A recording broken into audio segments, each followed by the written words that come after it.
السلام علیکم ورحمۃ اللہ وبرکاتہ دوستوں، میرا نام عثمان ہے اور میرے یوٹیوب چینل کا نام @ہے۔ میرے چینل کو ضرور سبسکرائب کریں۔ تو آج کا جو ہمارا وظیفہ ہے وہ ہے دعاؤں کی قبولیت کا وظیفہ۔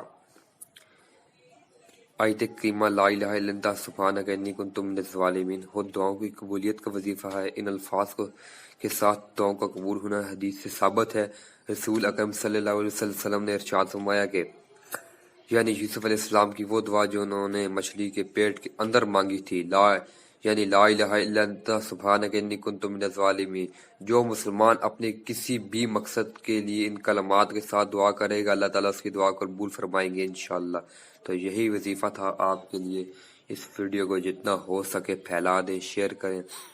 ہمارے اس یوٹیوب چینل کو دوبارہ سے آپ سے ریکویسٹ ہے، اس کو سبسکرائب کریں، اس ویڈیو پر عمل کریں اور 5 وقت نماز کی بھرپور کوشش کریں۔ بہت شکریہ۔